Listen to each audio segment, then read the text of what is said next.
sur la rive droite du fleuve, au sein de l'opération NIA, le vendredi 4 juillet 2025, à 5h50, les positions avancées des forces de défense et de sécurité de Bulunjuga et de Samira, dans le département de Gotei, ont été la cible simultanée d'une attaque par une horde de plusieurs centaines de mercenaires.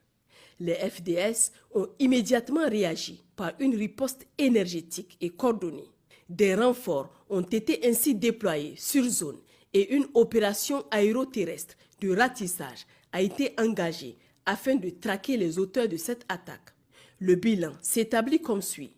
Côté ami, 10 soldats tombés au champ d'honneur et 15 blessés, tous évacués par hélicoptère vers Niamey pour une meilleure prise en charge. Côté ennemi, au moins 41 mercenaires neutralisés. Plusieurs autres corps ont été emportés lors de leur fuite. 10 motos, une mitrailleuse 12-7 et 10 fusils d'assaut AK-47 ont été récupérés. Au nom de son Excellence le général d'armée Abdraman Tiani, président de la République, chef de l'État, chef suprême des armées, le ministre d'État, ministre de la Défense nationale, présente ses condoléances les plus émues aux familles des martyrs et souhaite un prompt rétablissement aux blessés. Il tient également à rassurer les populations nigériennes de la détermination inébranlable des forces de défense et de sécurité à poursuivre ce noble combat pour la souveraineté. Par ailleurs, il invite l'ensemble du peuple nigérien à continuer de prier pour le repos de l'âme de tous nos martyrs sur toute l'étendue du territoire national. Contrairement aux allégations mensongères relayées par certains canaux djihadistes, les positions de Bulunjuga et de Samira demeurent pleinement sous le contrôle des forces de défense et de sécurité. Les tentatives de désinformation menées par les groupes armés terroristes visant à semer le doute et à masquer leur échec ne résistent pas à la réalité du terrain.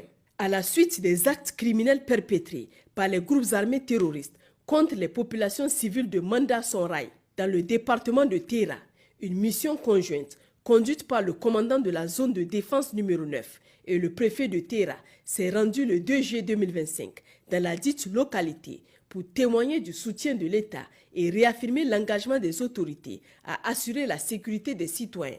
Dès leur arrivée, les responsables ont rencontré les populations endeuillées, leur présentant les condoléances les plus attristées au nom des plus hautes autorités du pays.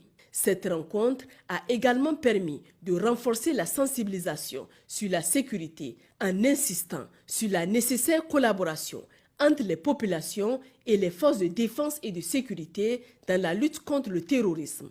Dans le cadre de l'action civilo-militaire, plusieurs